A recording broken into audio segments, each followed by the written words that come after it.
Welcome to homemade recipes Tamil. இந்த வீடியோவை பார்த்து உங்களுக்கு பிடிச்சிருந்ததுன்னா மறக்காம லைக் பண்ணுங்க. நம்ம சேனலை ஃபர்ஸ்ட் டைம் பார்க்கக்கூடியவங்க கண்டிப்பா சப்ஸ்கிரைப் பண்ணுங்க.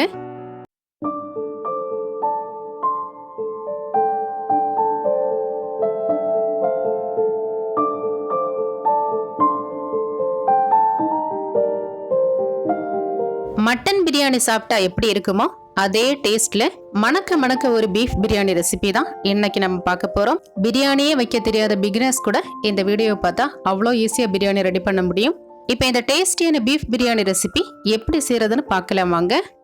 இன்னைக்கு நம்ம 1 கிலோ அளவுக்கு பீஃப் வச்சு தான் பீஃப் பிரியாணி ரெடி பண்ண போறோம். இதுக்கு நான் 1 கிலோ பீஃபை நல்லா சுத்தமாக கழுவி எடுத்து இதில் இருக்கக்கூடிய தண்ணியெல்லாம் நல்லா வடிகட்டி எடுத்துட்டு தான் நான் குக்கரில் சேர்த்துருக்கேன். இனி அடுத்ததா 2 பச்சை மிளகாய் இந்த மாதிரி நீளவாக்கில் கட் பண்ணி சேர்க்கலாம். இது கூட 3 பெரிய வெங்காயத்தை நீளவாக்கில் கட் பண்ணி சேர்க்கலாம். அடுத்ததா இது கூட 3 தக்காளியை கட் பண்ணி சேர்க்கலாம். இனி இது கூட 3 டேபிள் ஸ்பூன் அளவுக்கு இஞ்சி பூண்டு பேஸ்ட்டும் சேர்க்கலாம்.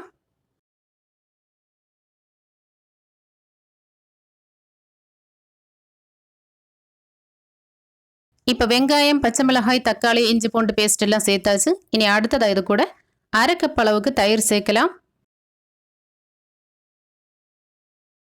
இனி இது கூட 3 டீஸ்பூன் ஃபுல்லா கரம் மசாலா தூள் சேர்க்கலாம்.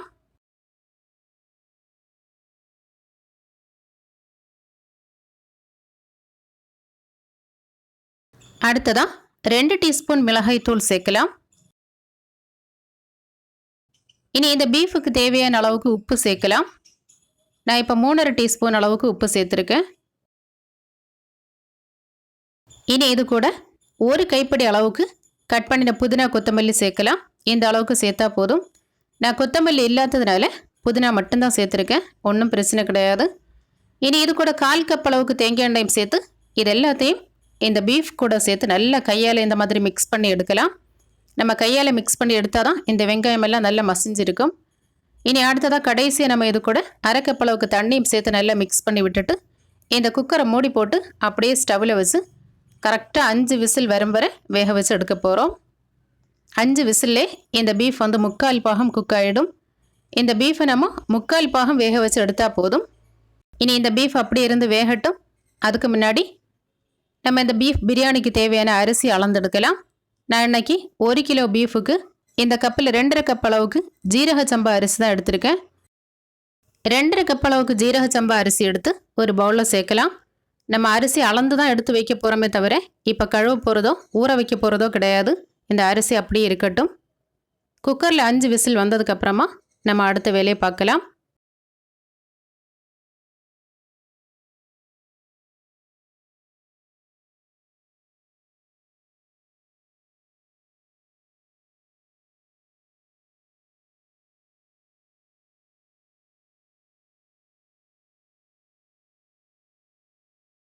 இப்போ இந்த குக்கரில் கரெக்டாக 5 விசில் வந்தாச்சு. இனி ஸ்டவ் ஆஃப் பண்ணி இந்த குக்கரில் இருக்கக்கூடிய ஃபுல் ப்ரெஷரும் அடங்குது வரைக்கும் அப்படியே வைக்கலாம்.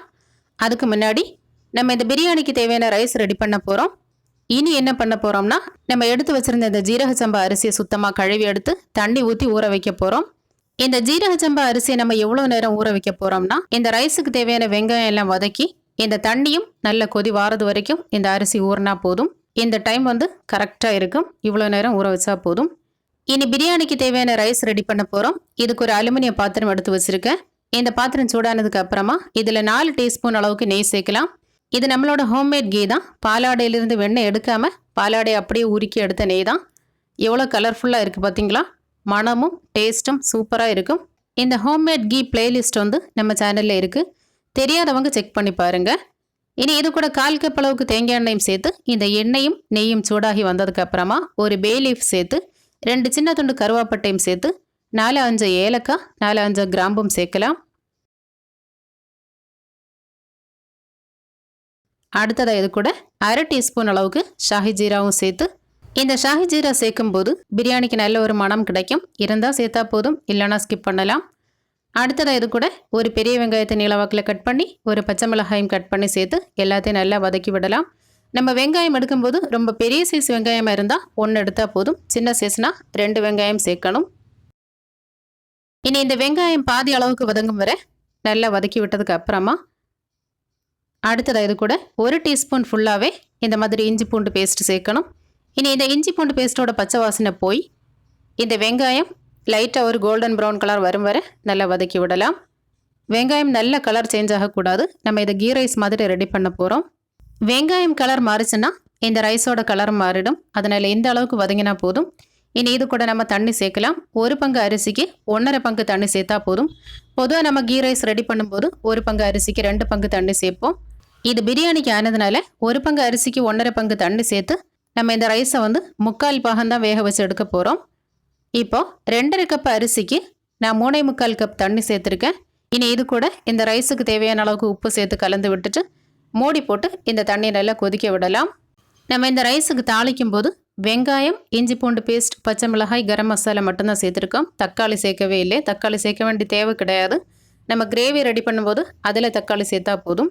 இனி இந்த தண்ணி நல்லா கொதி வந்ததுக்கு அப்புறமா நம்ம கழுவி ஊற வச்சிருந்த இந்த அரிசியை வடிகட்டி இந்த தண்ணியில் சேர்க்கலாம். இந்த ஜீரக சம்பா அரிசி ஊற வைக்கக்கூடிய டைம் இதுதான். நம்ம இந்த பாத்திரத்தை ஸ்டவ்வில் வச்சு வெங்காயம் தாளித்ததுலேருந்து இந்த தண்ணி கொதி வாரது வரைக்கும் இந்த ஜீரக சம்பா அரிசி ஊறினா போதும், கரெக்டாக இருக்கும்.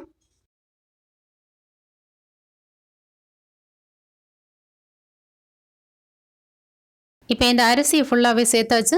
அரிசி சேர்த்த உடனே நம்ம அப்படியே விடக்கூடாது. ஒரு தடவை இந்த மாதிரி கரண்டியில் மிக்ஸ் பண்ணி விடணும். இனி இது கூட கொஞ்சமாக புதினா கொத்தமல்லியும் சேர்த்து லைட்டாக இந்த மாதிரி மிக்ஸ் பண்ணி விட்டுட்டு இந்த தண்ணி நல்லா கொதி வாரது வரைக்கும் நம்ம தீயை ஹை ஃப்ளேமில் வச்சுட்டு நல்லா கொதிக்க ஆரம்பித்ததும் தீயை சிம்மில் வச்சு தான் நம்ம குக் பண்ணணும். இந்த மாதிரி நல்லா கொதிக்க தொடங்கின உடனே நம்ம பாத்திரத்தை மூடி போட்டுட்டு தீயை அப்படியே சிம்மில் வச்சிடணும். இனி சிம்மில் இருந்து தான் இந்த ரைஸ் குக் ஆகணும். இப்போ தீயை சிம்மில் வச்சாச்சு. இனி இந்த ரைஸ் அப்படியே இருந்து வேகட்டும்.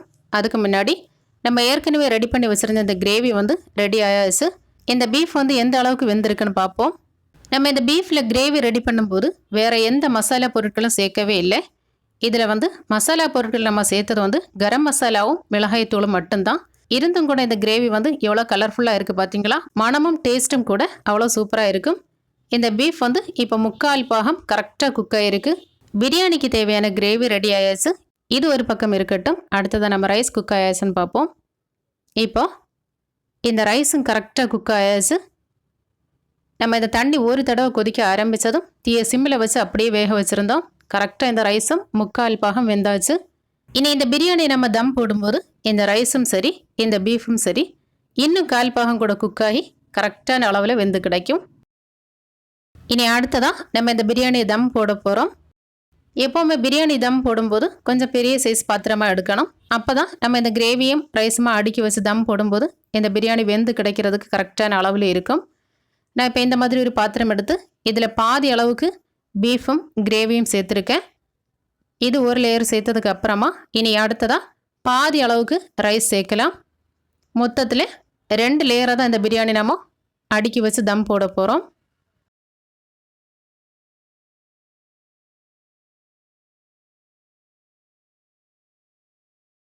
ஒரு லேயர் கிரேவி சேர்த்ததுக்கு அப்புறமா ஒரு லேயர் ரைஸ் சேர்த்தாச்சு. இனி இது கூட 2 டீஸ்பூன் அளவுக்கு நெய் சேர்த்து கொஞ்சமாக புதினா கொத்தமல்லியும் சேர்த்து கொஞ்சம் கூட ரைஸ் சேர்த்து இந்த மாதிரி பரப்பி விட்டதுக்கு அப்புறமா அடுத்ததாக நம்ம திரும்பவும் மிச்சம் இருக்கக்கூடிய கிரேவி சேர்க்கலாம்.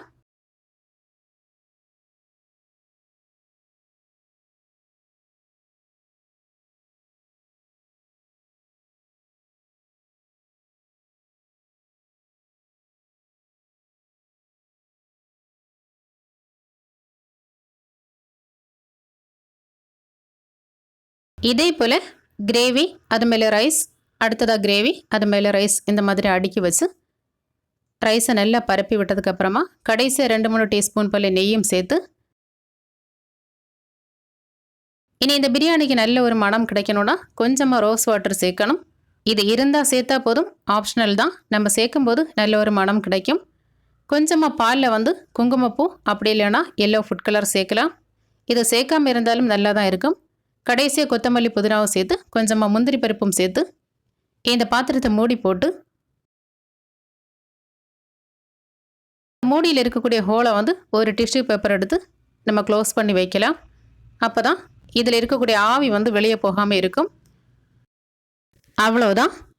இனி இந்த பாத்திரத்தை அப்படியே எடுத்து ஸ்டவ்வில் ஒரு தோசை தவா வச்சு அந்த தோசை தவா மேலே வச்சு தான் நம்ம தம் போட்டு எடுக்க போகிறோம். தம் போடும்போது நம்ம ஃபஸ்ட்டு தீயை ஹை ஃப்ளேமில் வச்சுட்டு இந்த பாத்திரத்தில் இருந்து, அதாவது மூடியோட சைடில் இருந்து லைட்டாக ஆவி வர தொடங்கும். அது வரைக்கும் தீயை ஹை ஃப்ளேமில் வச்சுட்டு இந்த மாதிரி ஆவி வர தொடங்கினதும் நம்ம தீயை சிம்மில் வச்சு ஒரு அரை மணி நேரம் அப்படியே நம்ம சிம்மில் வச்சு குக் பண்ணி எடுத்தால் போதும். இந்த பிரியாணி சூப்பராக ரெடி ஆகிடும். இப்போ நான் தீயை சிம்மில் வச்சாச்சு. இனி ஒரு அரை மணி நேரம் இந்த பிரியாணி அப்படியே இருந்து வேகட்டும். அரை மணி நேரம் கழித்து நம்ம பார்க்கும்போது இந்த பாத்திரத்தோட சைடில் இருந்து எல்லா பக்கமும் இந்த மாதிரி நல்ல ஸ்பீடாக ஆவி வர தொடங்கும்.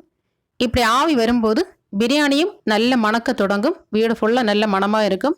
இந்த ஸ்டேஜில் நம்ம ஸ்டவ்வை ஆஃப் பண்ணிடலாம்.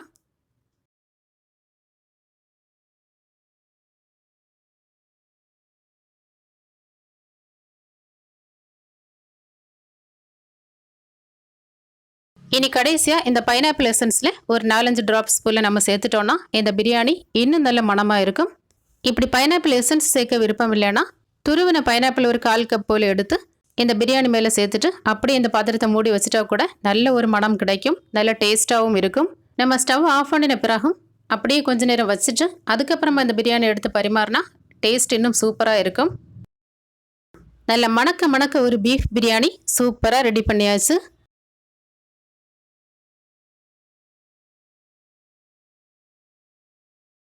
இனி சுட சுட இந்த பிரியாணி எடுத்து சாப்பிட வேண்டியதுதான் பாக்கி. நம்ம பிரியாணி மிக்ஸ் பண்ணும்போது ஒரு ஓரத்தில் இந்த மாதிரி கொஞ்சம் கொஞ்சமாக எடுத்து மிக்ஸ் பண்ணி பிளேட்டில் வைக்கலாம். அப்படி இல்லாமல் இருந்தால் நீங்கள் மொத்தமாக மிக்ஸ் பண்ணுறதா இருந்தாலும் மிக்ஸ் பண்ணலாம். இந்த ரைஸும் புடிஞ்சு போகாது, இந்த பீஃபும் உடஞ்சி போகாது. பீஃப் பிரியாணியை பொறுத்த வரைக்கும் நம்ம மொத்தமாக மிக்ஸ் பண்ணி எடுத்தாலும் கூட நல்லா தான் இருக்கும். நான் இப்போ இந்த மாதிரி ஒரு ஓரத்துலேருந்து எடுத்து மிக்ஸ் பண்ணி பிளேட்டில் வைக்க போகிறேன். பார்க்குறதுக்கு எவ்வளோ சூப்பராக இருக்குது பார்த்தீங்களா? டேஸ்ட்டும் அவ்வளோ சூப்பராக இருந்தது. டேஸ்ட்டில் மட்டன் பிரியாணி மாதிரி இருக்கக்கூடிய இந்த பீஃப் பிரியாணியை கண்டிப்பாக நீங்கள் ட்ரை பண்ணி பார்க்கணும். நான் சொல்லி தந்த இதே அளவுகளில் இதே மெத்தடில் இதே போல் ட்ரை பண்ணி பார்த்துட்டு உங்களோட கருத்துக்களையும் மறக்காமல் கமெண்ட் பண்ணுங்கள்.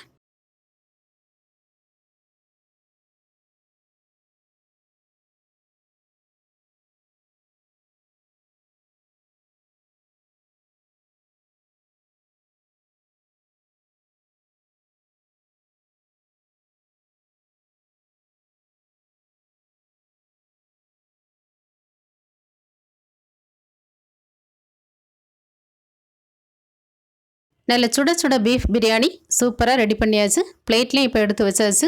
பார்க்குறதுக்கு எவ்வளோ சூப்பராக இருக்குது பார்த்தீங்களா? டேஸ்ட்டும் அவ்வளோ அருமையாக இருக்கும். இந்த ரெசிபி உங்களுக்கு பிடிச்சிருந்துன்னா வீடியோவுக்கு மறக்காமல் ஒரு லைக் பண்ணுங்கள். இந்த வீடியோ உங்களுக்கு நல்ல யூஸ்ஃபுல்லாக இருந்ததுன்னா இந்த வீடியோவை உங்கள் ஃப்ரெண்ட்ஸ் அண்ட் ஃபேமிலிக்கும் மறக்காமல் ஷேர் பண்ணுங்கள். மீண்டும் இன்னொரு ரெசிபியில் சந்திக்கலாம். தேங்க்யூ.